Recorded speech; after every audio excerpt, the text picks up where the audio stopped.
Sejam bem-vindos a mais um episódio Pode no Condado, gravado aqui nos estúdios da Loop Work, na Faria Lima, em São Paulo. Eu sou a Ari Garcia e todas as quintas-feiras, às 20 horas, a gente traz um convidado diferente, inédito e relevante no cenário político brasileiro. A minha convidada de hoje, ela é nascida em São Paulo, promotora de justiça, formada pela PUC e criou uma rede de proteção às mulheres que sofrem violência. E ela, gente, é conhecida como o terror dos agressores.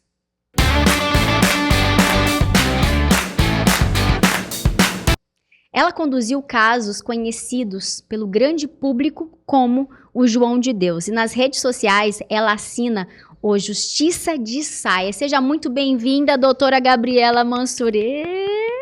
Muito obrigada. Finalmente nós conseguimos nos encontrar. Eu que agradeço. Eu estou muito honrada com a sua presença. A honra é toda minha. Quero cumprimentar todas as pessoas que estão nos ouvindo, nos assistindo e dizer que é um prazer para mim. Agora, você me apresentou como o terror dos agressores. Vejam, terror dos agressores, não é terror dos homens de uma forma geral. É só quem comete violência. Aí eu sou implacável na aplicação da lei. Exatamente. E já que nós citamos aqui no comecinho, né, do nosso bate-papo, da nossa entrevista, você conduziu o caso João de Deus. Como é que é enfrentar um homem, não sei se a gente pode falar, né, porque ele abusou de mais de 500 mulheres, e neste caso envolviam crianças, é um absurdo, e ainda mais para você, né, que tem um senso de justiça tão apurado. Como é que foi enfrentar, assim? Você queria... Olha, foi muito difícil. Como que foi a primeira vez o encontro? Foi um chamado e algo que eu tinha que fazer. Muitas vítimas já tinham me procurado, mas elas não falavam quem era a pessoa que estava abusando, quem estava cometendo essa violência. Elas falavam: doutora, nós precisamos falar com você, é um caso muito difícil, é uma pessoa muito importante, uma pessoa muito famosa, uma pessoa mais importante do que Deus, e nós queremos levar essa situação para a senhora. As vítimas colocavam ele acima de Deus? Acima de Deus. Em uns 2 ou 3 eventos que eu já havia participado. Óbvio, vamos conversar, me procurem, podem ir na promotoria, ou mandem mensagem no meu WhatsApp, e essas pessoas não me procuravam mais.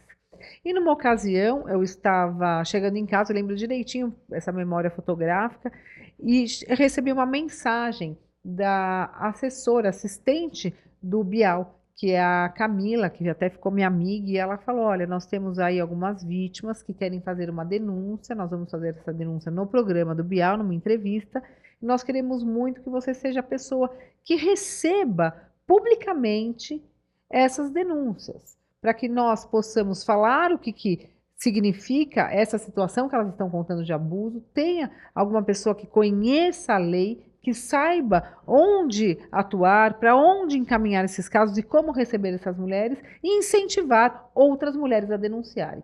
E eu titubeei, Ariane. Eu titubeei porque eu não tinha a competência territorial para atuar naquele caso, porque os casos ocorreram em Goiás. Eu sou promotora de São Paulo. A gente não pode escolher o promotor que acusa, nem o juiz que julga. Isso é uma distribuição automática. Porém, não havia nenhum caso ainda e nenhum promotor havia se manifestado nesse caso. Portanto, nós não tínhamos uma competência fixada já. E seria algo muito em tese, muito... Se houver casos como esse, pode ser crime de estupro. Ou já peguei algumas situações como essa e eu denunciei como estupro. Então era para fazer uma similaridade, uma circunstância parecida com aquela que as vítimas denunciaram, para falar que isso sim é crime de abuso sexual, é estupro, e nós estamos do Ministério Público recebendo essas denúncias. E eu me recordo que eu fiquei com um pouco de receio também pela situação, por não conhecer direito o caso, mas eu falei: se eu não for, para quem essas vítimas vão denunciar? Se elas estão pedindo para denunciar para mim, para eu estar lá, e esse é o papel que eu escolhi como missão de vida, por que eu não vou? Então a gente tem que enfrentar o medo nessas horas, a gente tem que sair daquela zona de conforto e fazer a justiça, porque é para isso que eu ingressei no Ministério Público. E foi só nós fazermos o programa, fizemos a gravação, isso foi ao ar. No dia seguinte, eu lembro que eu estava numa prova de corrida, longe em outro país, prova de montanha, então estava sem sinal de internet. E quando eu cheguei, era mais ou menos umas 4 horas da tarde, que eu peguei o celular, tinha assim umas 200 mensagens. Falei: nossa, aconteceu alguma coisa. E aí foi, o programa havia passado na sexta-feira e no sábado, até as 4 horas da tarde, eu já tinha várias pessoas me procurando, querendo denunciar também, porque se identificaram com aquela violência. Então, quando uma mulher denuncia, outras se inspiram, saem daquela escuridão, rompem o silêncio e têm coragem de falar, eu também. E foi aí que nós inauguramos a força-tarefa do caso João de Deus em todo o Brasil e escutamos essas vítimas, seja em São Paulo, Rio de Janeiro, Bahia. Nós tivemos vítimas também de outros países, o que somaram praticamente 550 vítimas e foram todas encaminhadas para o Ministério Público de Goiás, que fez um excelente trabalho e nós conseguimos aí culminar com a prisão do senhor de João de Deus. E tinham feito uma aposta comigo, não vai dar em nada, imagina, ninguém vai acreditar, faz muito tempo. Mas isso acaba acontecendo quando é relacionado à mulher, né? É sempre, não vale a pena. Deixa para lá, é frescura. E nesse caso, nós conseguimos aí ter um grande sucesso com a prisão, a promoção da justiça e o rompimento do silêncio de muitas mulheres que se viram violadas nos seus direitos, em que ele abusou dessas mulheres quando elas estavam pedindo a última esperança, muitas vezes na busca de um milagre por problemas de saúde, problemas de familiares, de falência, problemas de filhos com drogas e outras situações, mulheres que não conseguem engravidar. Então, assim, você vai buscar a última esperança e utiliza daquela situação para abusar sexualmente de uma mulher. Porque quando a gente busca, principalmente, ajuda em igrejas, né? Quando a gente parte para religião, né? Eu sou cristã, então é como se fosse a última instância. Não tem mais o que fazer. Não tem médico, não tem advogado, não tem juiz que julgue a minha causa, então agora vai ser em Deus. E aí, eu acho que a pior situação é quando um ser humano usa Deus para se aproveitar das pessoas. O João de Deus, ele se aproveitou da vulnerabilidade dessas mulheres. Sim, e fé dessas mulheres e da vulnerabilidade emocional. Nessa situação. Acho que Deus tem que estar presente sempre. Só que a situação do João de Deus é como se ele conseguisse transformar a dor em milagre. Sim. Então as pessoas vão como se ele fosse usado, última esperança, né? Como se ele fosse usado. Sim, elas vão lá numa última esperança. É um templo, é um culto espiritual que ele faz promovendo e prometendo a cura. E muitas vezes essa cura, ela camuflava essa pretensão de cura, camuflava um abuso sexual. E as mulheres nem se percebiam vítimas desse abuso. E eu, assim, assisti, né? Não sei se o pessoal aí de casa reconhece. Tem um documentário na Netflix, né? Com os depoimentos de algumas mulheres. Que não só você participou. Então, não tiveram só depoimentos de mulheres que disseram assim: olha, eu passei por essa situação porque eu estava em busca de um milagre. Mulheres que tinham casos de abuso antigamente, chegou até o João de Deus e sofreu outro abuso.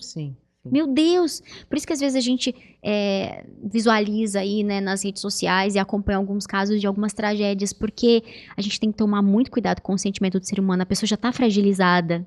Você que trabalha com tantas mulheres, né, eu imagino assim, o quanto... Eu não defendo de maneira alguma, tá, gente, assim, ficar falando que mas mulher tem que ter um lugar especial. Eu sei como foi difícil pra mim chegar aqui. Se eu fosse homem, talvez seria mais fácil? Talvez sim, né? Mas nós estamos aqui pra viver um dia de cada vez. Agora, esse caso João de Deus foi algo que eu chorei, sabia, assistindo o documentário. Eu não imagino. Eu chorei, na verdade, assim... Eu me mesmo comoveu já muito. Com quase 20 anos de Ministério Público, todos os casos que chegam ao meu conhecimento, e acho que hoje me perguntaram isso... Você chegou a encontrar ele, o João de Deus? Cheguei. O que você sentiu, assim? Só para terminar essa fala que é importante, porque a gente não fica insensível, Ariane. Nós não nos transformamos em pedras, nós temos sentimentos. E toda vez que chegam esses casos de violência, em que as mulheres são agredidas na sua honra, na sua moral, na sua dignidade, no seu corpo, que são as lesões físicas, que são estupradas, violadas na sua independência, em todos os seus direitos, por serem mulheres, muitas vezes eu me sensibilizo e choro. E eu lembro que os casos do João de Deus... Eu chegava em casa depois de ouvir 10, 12 vítimas, fazendo aí toda essa oitiva das mulheres, eu me sentia muito mal. eu sentava, eu chorava, chorava, chorava, assim, parecia que eu estava perdendo a esperança. Parecia que eu estava desacreditada da justiça. E por isso que eu transformei esse sentimento em força, para todo dia estar lá, sentada na minha mesa, ouvindo essas vítimas, encaminhando os casos, dando as entrevistas, incentivando outras mulheres a denunciarem. E foi a partir deste caso, tenho certeza, que nós mudamos a forma como as mulheres são encaradas durante esse processo como vítimas, como sobreviventes, e também a forma como o Poder Judiciário, o Ministério Público, a polícia, a própria internet, dá mais vazão para esses casos. Então, muito mais denúncias chegam até nós. Muitas mulheres que foram abusadas na infância, que foram abusadas na adolescência, ou que sofrem atualmente algum tipo de abuso sexual, passaram a denunciar. Foram criados vários canais de denúncias para ouvir essas mulheres com mais facilidade, de forma desburocratizada, porque é muita burocracia, muitas vezes vai até delegacia, espera, aí ela é muitas vezes julgada pelo comportamento, aí espera esse processo chegar até o Ministério Público, Protetivo, enfim. É uma verdadeira rota crítica para essa mulher. Então, nós temos que ter procedimentos mais céleres. E fazendo esses atendimentos direto no Ministério Público, depois encaminhando, já com o mínimo probatório, nós fazemos com que esses casos cheguem mais rápidos até as autoridades competentes e promovam de forma mais fácil, mais ágil, a justiça para as mulheres brasileiras. E por causa desse caso, nós tivemos aí outras denúncias de líderes religiosos. Nós também fizemos a mesma coisa, ouvimos as vítimas, encaminhamos para o Ministério Público competente. E recentemente, não sei se você acompanhou, nós tivemos aí o indiciamento do Saul Klein. E eu que ouvi todas as vítimas que denunciaram os abusos sofridos pelo Saul Klein aí eu ouvi elas durante toda a pandemia. E você acredita que por conta destes casos, né, que se tornaram públicos e aí causou uma comoção, né, de todo o Brasil e aí todo mundo fica indignado, né? E eu acredito, imagino, né, que se mais de 500 mulheres fizeram essas denúncias, devem ter muitos outros casos de pessoas que não tiveram coragem de fazer. Muitos casos, muitos. Eu acho que esse caso foi um dos maiores abusos sexuais da humanidade, porque ele ele atendia muitas mulheres durante a semana, e ele faz isso há o quê? Uns 20, 30 anos? Imagina. Então, se nós formos fazer as Somar. contas, nós temos aí várias mulheres abusadas sexualmente pelo Senhor João de Deus, sem ter uma esperança, não pela cura, mas pela denúncia e pela justiça. E por conta destes seus casos, você, claro, né, tem uma sensibilidade maior para ter um tratamento com as mulheres, principalmente as que são vítimas de violência. E aí você, então, assina um projeto, Justiceiras. Como é que a gente, né, tem entendimento sobre este projeto e no que ele contribui para a resolução dos casos? Bom, na verdade, não é nem uma sensibilidade, é um amor muito grande pela justiça para as mulheres, pelo direito, pelo Ministério Público, e, assim, por toda a questão de ver as mulheres tendo sucesso, as mulheres alcançando seus espaços e podendo, de alguma forma, colaborar para as mulheres alcançarem os seus lugares e poderem ser quem elas quiserem ser. Então, eu quero deixar para as próximas gerações um caminho mais fácil e menos violento para as mulheres brasileiras. Para minha filha, para sua filha, não sei se você tem um filho. Ah, tenho filho. 7 Mas anos. também para os meninos é super importante. Eu tenho uma filha e 2 filhos. E eu quero que as próximas gerações tenham sempre direitos iguais, homens e mulheres, e para que as mulheres sofram menos violência, porque nós ainda somos o 5º país do mundo com maior índice de mortes violentas de mulheres. E foi pensando nessa agilidade, nessa efetividade, que eu resolvi criar o projeto Justiceiras. É um projeto online que foi baseado com a forma como nós atuamos no caso do João de Deus, para mostrar que sim, que as mulheres podem fazer as denúncias online, elas podem ser ouvidas remotamente, sem que haja necessidade delas se deslocarem das suas casas para as delegacias, e nada mais propício no momento da pandemia do que a mulher denunciar sem sair de casa. O Fique em Casa valeu também para as mulheres que sofrem violência e não têm para quem pedir ajuda. Isso chegou a me preocupar muito, porque eu na promotoria aconteceu algo muito diferente. Eu ouvia no Brasil e no mundo os dados dizendo que a violência contra a mulher aumentou por conta desse convívio forçado, o aumento dos gatilhos, como crises financeiras, uso intenso de álcool, de droga, crise econômica, insegurança jurídica, aquelas discussões familiares de quem convive 24 horas por dia sem nenhuma válvula de escape e acaba isso, não que seja a causa, mas intensifica, sim, a violência contra a mulher. Ela acaba aumentando. E eu fiquei muito preocupada porque, ao mesmo tempo que eu ouvia o aumento da violência, eu percebi uma diminuição dos processos que chegavam até mim pelo Ministério Público.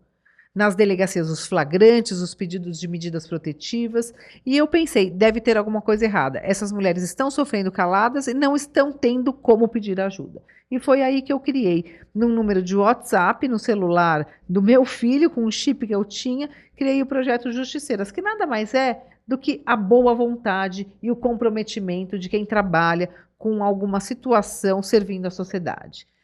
Nada mais é do que um canal de denúncias online, em que essa mulher pode pedir ajuda via WhatsApp, ela recebe um formulário, quer pedir ajuda, está sofrendo violência? Sim, preencha aqui e clique Enter. Quando ela dá Enter, já entra para um grupo que eu montei de voluntárias que atende essas vítimas em todas as frentes previstas na Lei Maria da Penha, onde nenhum órgão público tem. Então nós damos atendimento jurídico, psicológico, socioassistencial, médico e da rede de acolhimento, que é a Melhor Amiga. E quem atende essas vítimas? Voluntárias, mulheres que querem ajudar outras mulheres. Então, Ariane, em menos de uma semana que nós criamos o projeto, eu divulguei nas redes sociais, nós tínhamos 100 pedidos de ajuda.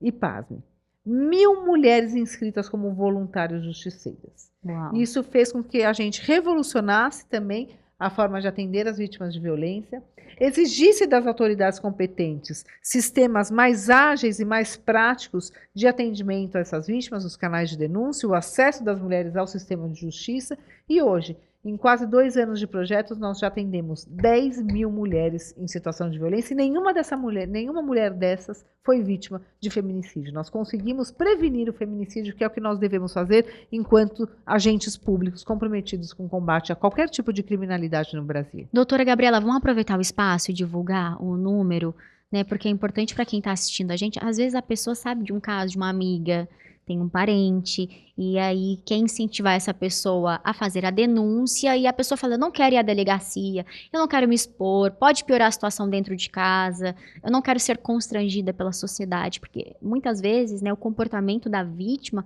é também não dar continuidade, né, à denúncia, porque fala, vai piorar dentro de casa, e eu não tenho recurso. Com medo, né? Exato. O principal ponto, a principal palavra que faz com que a vítima não denuncie, ou com que ela desista da denúncia, é o medo. Então nós temos que diminuir esse medo da vítima com o quê?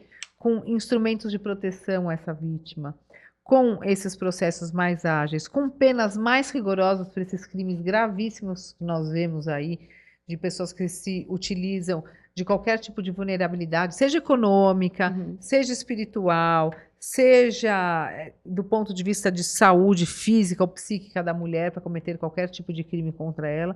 Nós temos que ter as leis mais rígidas, tratamento penal também mais rigoroso. Eu fico muitas vezes inconformada com homens estupradores que são colocados na rua depois de um cumprimento de certa quantidade de pena, ou também casos de feminicídio, uns homens mataram as mulheres, depois eles cumprem o que é previsto na lei de pena e são colocados em liberdade. Nós precisamos ter regimes mais rígidos nesses tratamentos. Eu fui promotora, atuei, obviamente, no caso do João de Deus, recebendo as denúncias, agora do Saul Klein, mas eu fui a promotora do caso do Champinha. E eu sempre lutei para que ele nunca fosse colocado em liberdade sem a garantia de que ele não iria colocar a vida das mulheres em risco, a vida da sociedade em risco, diante do crime bárbaro que ele cometeu. E eu fui muito criticada, à época, por grupos de direitos humanos, mas eu fiquei firme, porque eu sabia que aquilo era o que tinha que ser feito. Porque ele cometeu o crime com menos de 18 anos, então com 18 anos o Estatuto da Criança e do Adolescente autoriza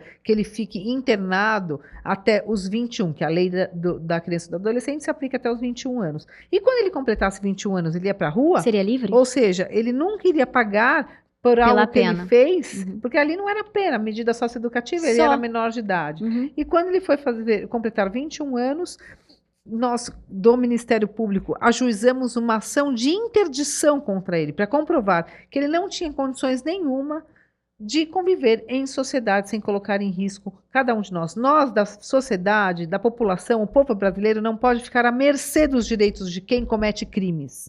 Mas, doutora, aqui ele era menor de idade. Ele era menor de idade. Então, se ele não fez 21. fosse, qual seria a medida, o tempo de pena dele? Porque seria altíssimo. Então, porque nós não temos... Bom, se fosse... Se esse caso fosse... não se aplica o Código Penal. Mas nós o que ele fez, aí, se no máximo, fosse... até os 21 anos, seriam mais ou menos, aproximadamente, 3 anos de medida socioeducativa de internação. Isso é a nossa lei. Sim. Estatuto da Criança e do Adolescente, porque eles cometem um crime com menos de 18 anos e eles ficam sujeitos, na verdade eles não cometeram um crime, cometeram um ato infracional, ficam sujeitos às... Mas é difícil pra gente ouvir isso, né? Crime... Depende do caso. Esse caso em específico foi muito grave e eu fiz de tudo para que o Champinha não fosse colocado em liberdade, até por uma satisfação, não só para a sociedade, para a mãe e para o pai daquele casal, daquela moça que foi assassinada brutalmente depois de ter sido estuprada. É uma satisfação que nós, do sistema de justiça, temos que fazer. Isso não é ativismo judicial. Isso daí é a aplicação da lei ao caso concreto de forma a privilegiar não a pessoa que comete o crime, mas a sociedade e as vítimas, os familiares das vítimas. Porque quem pensa nos familiares das vítimas? Quem são as mães das meninas que morrem, que são estupradas, ou dos homens também? Quem são dos meninos? Quem são as mães das pessoas que são vítimas de crimes graves no Brasil? Quem olha para essas pessoas? Então, nós zelamos por isso e ele foi, depois de interditado civilmente, ele foi internado, custodiado, num local próprio construído para que ele seja acolhido nessa situação especial. E durante 8 anos, de 6 em 6 meses, eu atuava no processo dele, até com designação especial, para falar que ele pode ou não ser colocado em liberdade. Não é nem liberdade, né? Ele pode ou não voltar a conviver em sociedade. Não sou eu que tenho que falar, eu aplico a lei. Sim. Quem tem que falar são especialistas, médicos, psiquiatras, assistentes sociais, psicólogos, que atestem que se ele for colocado em liberdade, ele não irá cometer crime. Porque não é o Ministério Público que vai se responsabilizar. Quando você começou a atuar, não existia a Lei Maria da Penha. Como que você avalia hoje o cenário de impunidade? A gente tem a lei, mas isso não quer dizer, não é uma garantia de que até mesmo com a medida protetiva não vai acontecer nada, mesmo porque existem denúncias, casos, mulheres com medidas protetivas que acabam virando dado de tragédias no Brasil. Assim, com a sua avaliação, com a sua experiência, o que poderia melhorar nessa lei? Bom, eu trabalhei antes da Lei Maria da Penha e depois da Lei Maria da Penha, continuo trabalhando com a questão do combate à violência contra a mulher. Eu vejo uma grande diferença. A Lei Maria da Penha foi um ganho muito grande para as mulheres brasileiras. Ela serve como um manto protetor e também de previsão de políticas públicas, só que é uma lei extremamente moderna para a implementação no Brasil, que ainda não investe da forma correta e da forma necessária na prevenção da violência contra a mulher. Mas a lei trouxe alguns mecanismos importantes. Por exemplo, os crimes contra a mulher não são mais considerados crimes de menor potencial ofensivo.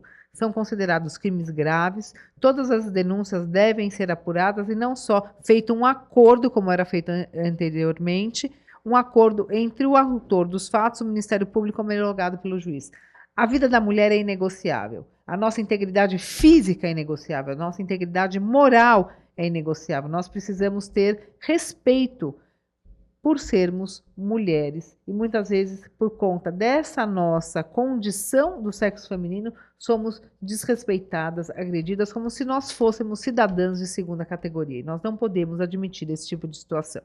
Um segundo ponto importantíssimo na Lei Maria da Penha é essa previsão de não só punir o agressor, mas também da previsão de ressocialização, da possibilidade de acompanhamento psicológico, tanto para a vítima quanto para os agressores, de condições para que essa mulher volte a viver livre de violência, integração no mercado de trabalho, estudo, qualidade de vida e todas as situações que permeiam essa violência. Quem vai cuidar dos filhos? Então, previsão de creche para os filhos, previsão de saúde quando ela está numa situação péssima de saúde. Então, nós temos vários mecanismos de proteção à mulher. E, por fim, você citou as medidas protetivas, e aqui eu vou Quero humildemente discordar de você. Mas eu entendo. Quero aprender. Por que eu entendo? Porque muitas vezes a imprensa divulga só a tragédia. A mulher com uma medida protetiva na mão foi morta, foi assassinada. Só que elas não divulgam os benefícios. Muitas mulheres com as protetivas nas mãos não foram agredidas mais.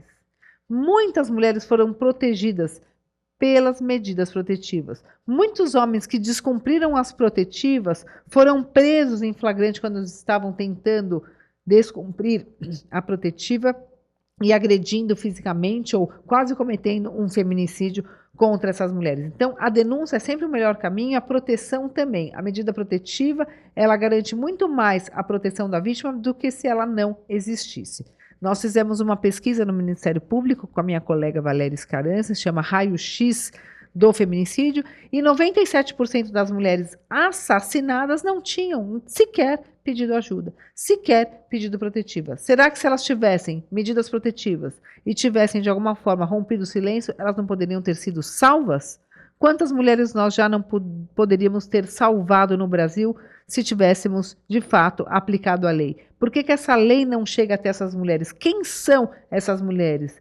Essas mulheres são invisíveis? Não, nenhuma de nós é invisível. Todas nós temos direito à proteção, à saúde, ao acesso à justiça. E que o direito seja aplicado da forma justa, mas ela tem o direito de pleiteá-lo. Não, eu digo assim, no sentido de que, dependendo do caso, das ameaças, a medida protetiva é extremamente importante. O que eu quero dizer que não é uma garantia, né, que isso possa avançar, é que talvez a pessoa que já está cometendo ali as ameaças, talvez de alguma maneira ser punida antes mesmo de acontecer. Eu falo porque concordo. Assim, eu já pedi uma medida protetiva contra um ex meu, que ficava mandando mensagens para os meus clientes. O máximo que eu recebi foi uma ideia de baixar um aplicativo e se caso ele chegasse perto de mim era para eu acionar ali. Mas até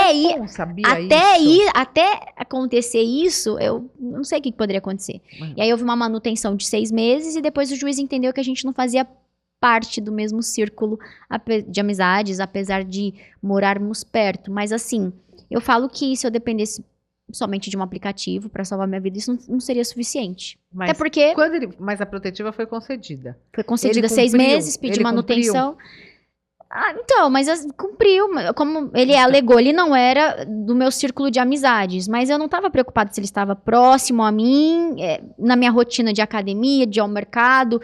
Moro no mesmo bairro, então, assim, de alguma maneira sabe onde eu moro. Sim. É isso que eu digo, assim, pelo nível de ameaça, eu acho que a pessoa que faz ameaça, a gente poderia ter talvez algum tipo de punição antes, para a pessoa se sentir de alguma maneira mais coagida, reprimida ou ser impedida de cometer um crime. É nesse sentido, porque eu posso falar porque eu já tive. E não me causou nenhum tipo de segurança ter um aplicativo que eu pudesse ali, entendeu? Mas, vamos só porque eu acho que é importante nós esclarecermos esse ponto. O aplicativo era para, caso ele descumpra uma medida protetiva concedida, então você teve a proteção, ainda que por 6 meses, você teve uma proteção. Essa proteção, ele foi intimado desse impedimento, ele cumpriu, porque se ele descumpre, ele vai preso em flagrante. Sim. E nesse tempo, ele, pelo que você falou, ele deixou de se aproximar. Então é isso que eu quero te dizer. Não tinha uma aproximação, né? Eu só pedi porque a situação... Mas foi bom. Né? Será que se ele não tivesse essa medida contra ele, judicial, ele não iria continuar te importunando? Posso te falar como que eu bloqueei isso daí? Quando eu contratei um advogado. E aí eu encontrei uns e-mails e a gente fez um cruzamento de linguagem. Eu paguei um perito e paguei um advogado e disse que eu traria a público. Porque o entendimento do juiz, enfim, que estava à frente do caso, de que era ele, entendeu? Então, nesse sentido, mas assim, pra mim, perto dos casos que a gente vê, o meu era brando, né? Mas nenhum caso é brando. Nenhum poderia avançar. Poderia avançar, mas eu digo assim, que há mulheres que apanham, já são agredidas, já apanham, já sofrem violência doméstica, e eu acho que já deveria haver punição, só tirar da casa, né, ou acolhê-las numa outra casa, eu acho que ainda é pouco. Eu acho que a partir do momento que você tocou, ou numa mulher, num homem, Deve haver punição. Mas tem que ter o processo, ele tem que ser processado, ele tem que ser, afinal, tem que dar uma sentença de condenação. Até lá, porque o processo não é de um dia para o outro. E eu concordo que tem que ser mais rápido, tem que ser mais Isso. célere, tem que ser, demora muito burocrático. Muito burocrático, isso eu defendo. Os procedimentos mais rápidos, mais céleres nos crimes de violência contra a mulher. Mas até lá, é muito melhor que ela tenha uma proteção, ainda que as pessoas possam acreditar que não dê certo, mas do que ela ficar totalmente à mercê da vontade daquele agressor ou do tempo que o processo vai levar para ser julgado. Agora, o aplicativo, ele funciona como o quê? O aplicativo são mecanismos de fiscalização da protetiva. Então, esse aplicativo, caso ele seja acionado, aproxime, né, de você, caso ele continue mantendo contato com outras pessoas, você pode acionar aquele aplicativo que ele dá diretamente na Guarda Civil Metropolitana, ou na Polícia Militar, que vai ser acionada para comparecer no local que você é, porque tem o botão da geolocalização. Tem. Não é o ideal, Ari, mas já é um grande passo para que nós consigamos enfrentar cada vez mais a violência contra a mulher. Sem dúvida. E eu, assim, não deixei de reparar no seu braço que você tem uma tatuagem, né? Girl Power. Eu achei muito bonitinho. Eu tenho uma camisa, enfim, eu acho que é bacana porque... Eu acredito na força das mulheres. Eu também. Você vê, 2 mulheres. Muito legal, muito bacana. Né? Seu trabalho é um sucesso. Levando informação. Você é muito querida. Ai, muito obrigada. Mas é importante a gente também esclarecer para as pessoas que acaba sendo um símbolo, né, do feminismo. É bastante usado. Você acha importante ser feminista na sua área? Você defende as bandeiras do feminismo? Eu não me defendo por rótulos. O que eu defendo é a proteção dos direitos das mulheres, a luta por direitos iguais, a conquista cada vez mais dos espaços para que as mulheres ocupem esses cargos de liderança, porque são essas mulheres que vão olhar para as mulheres que sofrem violência, que sofrem na pele a dor do preconceito, da discriminação e a própria dor e a vergonha da violência. Então, o feminismo, no meu entendimento, não é um rótulo. O feminismo é um movimento político, no meu entendimento, para mim, suprapartidário, para todas as mulheres. Podemos ter as nossas diferenças, mas queremos as mesmas coisas, que são direitos, respeito e dignidade. Nós não merecemos ser agredidas por homens, por outras mulheres, por ninguém, por sermos mulheres e nos posicionarmos por A ou por B. Então, o feminismo, para mim, ele é suprapartidário e é um movimento de conquista e proteção dos direitos das mulheres. É por isso que eu luto. Eu luto por todas as mulheres, as de direita, as de esquerda, as de centro, as pobres, as ricas, as escolarizadas, a que não tem acesso à educação, as mulheres pretas que sofrem dupla violência e precisam de um olhar muito mais aberto para a proteção dos direitos delas, porque elas têm muito menos oportunidades do que nós para conseguirem conquistarem esses espaços de estudo, de trabalho, de direitos, de saúde, e nós pegamos, infelizmente, muitos casos em que as mulheres negras sofrem mais violência do que as mulheres brancas. Então, para mim, não é um rótulo o feminismo. Para mim, o feminismo é uma luta por direitos iguais entre homens e mulheres, e em muitos casos com o apoio dos homens. Não, sim, sem dúvida. É porque a gente, né, sabe um pouco da história do feminismo e que ele tem algumas bandeiras que às vezes até contradizem, né, com a nossa realidade, com aquilo que a gente vive, apesar de que eu acredito sim que a mulher ela pode ser quem ela quiser. Com certeza. Né? E assim, os movimentos políticos, eles têm bandeiras que às vezes eles estão totalmente de acordo com o entendimento de quem defende aquele lado, e algumas vezes não. Você frequenta então, eventos? Assim, vários eventos. De feministas?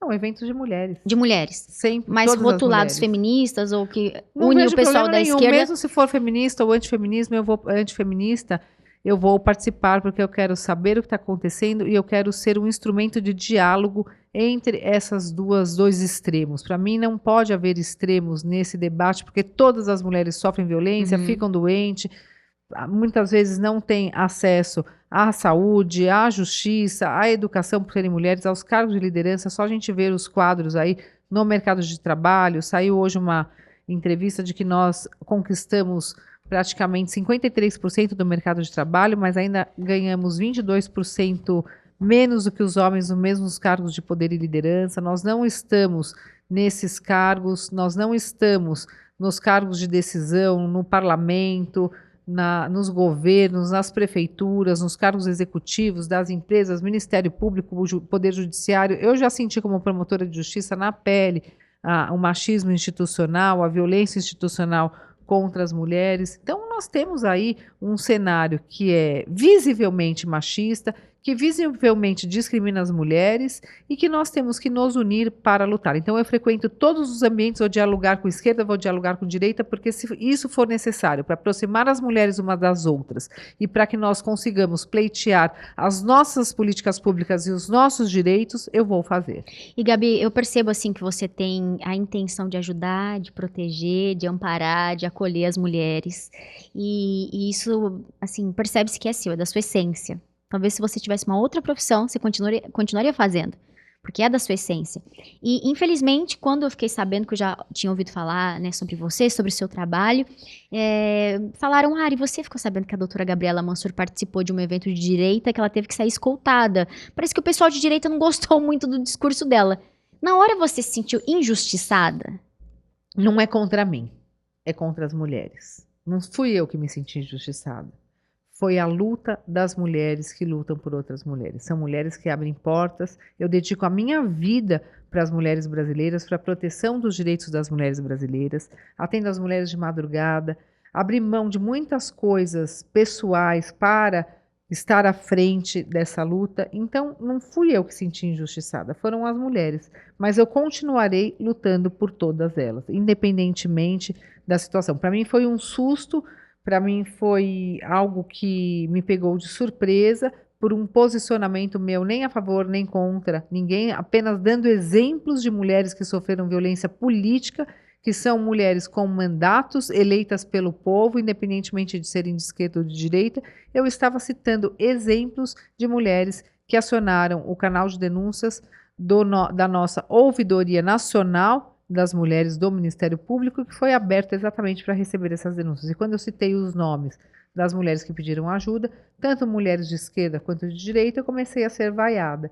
E eu achei melhor eu parar, e quando eu saí, eu fui aí ofendida. Eu vi o vídeo, eu fiquei. Eu não Eu nem acreditei. quis ver o vídeo, sabe por quê? Eu falei, eu não tô acreditando que eu tô vendo isso. Não são todas as mulheres brasileiras que fizeram isso. Foi um pequeno Foi um grupo de grupo. mulheres que talvez não entenda Foi um grupo. nem feminismo, nem antifeminismo, nem luta de direitos das mulheres, que não entenda qual é o propósito da União de Mulheres num evento de mulheres falar de mulheres. Eu fiquei extremamente... Falar da defesa da mulher. Da defesa da mulher. A gente estava falando sobre direitos de mulheres.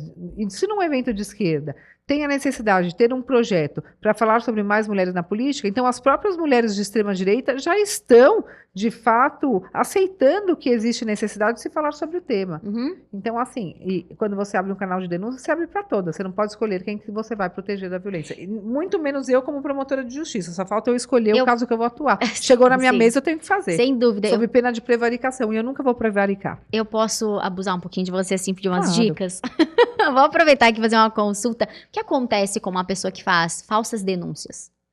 Homens ou mulheres? Tanto faz. Denunciação caluniosa.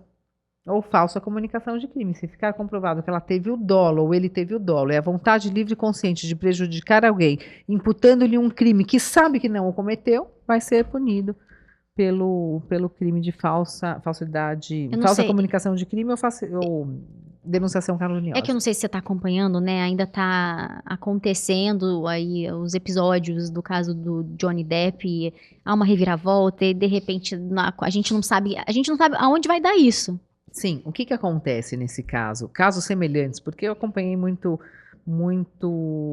de leve e é um caso ainda que está em discussão, com grande repercussão midiática. Porque assim, Gabi, que eu percebo, mas traiu, como se ela merecesse sofrer algum tipo de agressão física ou psicológica, porque tem imagens dela com o Elon Musk dentro do elevador. Mas olha que traiu, mas precisa, né, sofrer? Mas não é uma desculpa. Mas a traição, ela justifica qualquer tipo de violência? Exatamente, não. Inclusive, não. o STF já marcou o posicionamento em relação a isso, da retirada total da possibilidade de legítima defesa da honra na defesa de crimes contra as mulheres. Então, crimes de feminicídio. Eu já defendo isso faz tempo. Eu fiz muito júri de mortes violentas de mulheres, de feminicídio, e eu nunca admiti e sempre refutei veementemente homens, advogados que querem de alguma forma justificar a morte de uma mulher ou qualquer tipo de violência grave contra uma mulher porque ela traiu ou porque ela mereceu a violência. E eu sempre me revoltei contra isso, eu me rebelei, até nos bancos de audiência, em que há uma lesão física, um soco na cara, uma cabeçada, um empurrão, uma tentativa de estrangulamento, ou uma violência psicológica, que é aquela violência que camufla a agressão física, é aquela violência que impede a mulher de ser quem ela quer ser, que retira a autoestima da mulher, a essência da mulher, fazendo com que ela se sinta louca de verdade, ela adoece mentalmente para depois justificar qualquer tipo de violência. Não, enquanto promotora de justiça, eu não permito nem audiência, nem tribunal de júri, qualquer tipo de alegação de justificativa. Mais uma vez eu repito, a nossa vida é inegociável, a nossa dignidade, a nossa integridade física, psíquica, sexual, moral, patrimonial. A nossa vida tem que ser respeitada. E neste caso, o que eu percebo? Que as pessoas falam, mas ele não agrediu, mas não tem agressão física. Ela que inverteu a situação, ela que provocou, ela que fez alguma coisa contra ele. Errado. Porque nós não sabemos. Só que nós temos que ver que a violência que não deixa marcas, que é a violência psicológica, também mata e adoece uma mulher. E muitas vezes ela é provocada de forma a não deixar marcas, mas com sinais e com atitudes que causam muito mais dor na alma daquela mulher e no próprio corpo físico do que um tapa na cara. Então eu falo para as mulheres, prestem atenção nos sinais de um relacionamento abusivo. A violência empregada em situações, em discussões, a violência não é normal. Mas discussão entre casal é normal, mas veja a forma como ele também se comporta com mulheres da família. Se há destruição de objetos, bate porta, xinga, maltrata animais, maltrata as crianças, tem um comportamento que de alguma forma cause medo. Se há um medo num relacionamento, ele já dá sinais de que pode ser abusivo e vir a ser extremamente violento. Então, mulheres, não esperem o primeiro tapa. Sejam vocês mesmas a prevenção da violência contra as mulheres. Rompam os relacionamentos abusivos, não esperem que eles fiquem cada vez mais violentos a ponto de você poder ser a vítima de um feminicídio. Eu posso estender aqui o seu Instagram para quem quiser tirar alguma dúvida, para quem quiser os números, né, dos canais de proteção, vamos colocar na tela, suas redes sociais estão aí para você anotar, para você salvar, para você indicar para alguma amiga sua. E claro, doutora Gabriela Mansur, agradecer a sua presença, a sua disponibilidade pelo bate-papo. Muito obrigada. Deus te abençoe, viu? Amém. Eu quero abençoe você também. Eu quero deixar aqui uma lembrança para você.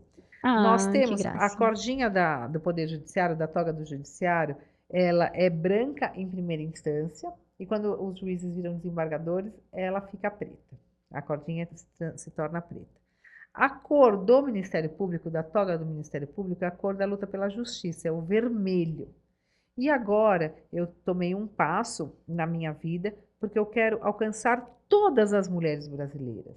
Eu não quero só alcançar as mulheres que pedem ajuda no Justiceiras ou que os casos da promotoria cheguem até mim. Eu quero que todas as mulheres sejam impactadas positivamente por uma transformação, pelo acesso à justiça, à saúde, à educação, ao trabalho e à dignidade.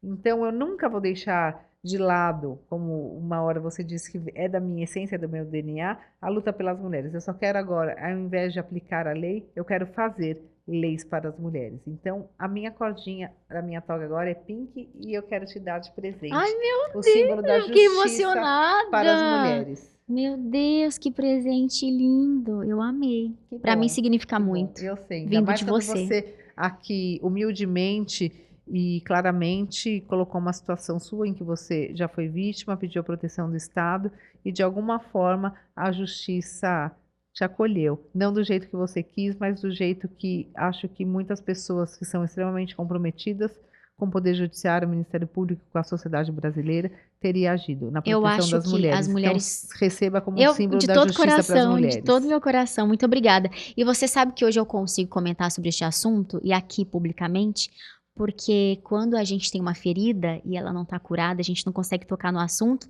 e talvez não desabar. Então, como para mim uma página virada, eu espero que para você que sofreu algo parecido, ou pior, eu espero que um dia você consiga falar sobre o assunto, porque essa iniciativa é para a gente estimular as mulheres a não deixar que o caso avance, porque eu poderia simplesmente falar, não vai dar em nada. Sim. E não foi isso que eu fiz. Eu reagi, eu tive sim o amparo, né, da justiça, da lei, mas eu também fui em busca da minha defesa. Tá certo. Não eu é? acho que é Eu esse agi exemplo que você tem que dar corretamente? para as mulheres. Muito corretamente, é um exemplo, denunciem, busquem ajuda. Sozinhas você não vai conseguir sair da violência. Eu só fiquei triste pelo que você disse. Nós, muitas vezes, temos esse privilégio de poder ter um advogado Sim. que atue no caso. Então, veja como muitas mulheres que não conhecem a lei, que não têm acesso à justiça, acesso a advogados, acabam muitas vezes ficando em situação de extremo risco por não conseguirem comprovar os fatos ou sequer sabem onde pedir ajuda. Por isso que nós temos a obrigação de, em saber de uma pessoa que está sofrendo violência, denunciar, pedir ajuda e também abrir os canais de denúncia para que essas mulheres possam denunciar. Eu tenho o maior orgulho de ser a idealizadora dos Justiceiras e de todos os dias receber essas mulheres pedidos de ajuda e poder, de alguma forma, salvar essas mulheres. Quem salva uma, salva todas. E lugar de mulher é onde ela quiser. Com certeza. Obrigada pelo presente. Eu que agradeço. Vou guardar em todo o meu carinho. coração. Ó, dá para você pôr no braço, Sim. gente, ó. Dá para pôr no braço, dá Muito para pôr lindo. na bolsa. Versátil, né, tá? Gabi? Muito versátil. Pra Muito simbolizar a luta obrigada. das mulheres. Muito obrigada. Eu que Aproveitar a audiência e pedir para você, neste momento, ativar as notificações, sininho, se inscrever, que todas as quintas-feiras, às 20 horas, a gente tem um encontro marcado aqui no nosso canal Pode no Condado. Sempre vou trazer um convidado relevante no cenário brasileiro político para que você fique por dentro de todas as notícias e, principalmente, muito bem informada. Fica com Deus? Fiquem com Deus, os homens e as mulheres todos. Sim, todos. Até o próximo. Tchau. Obrigada, Gabi. Beijo, obrigada a você.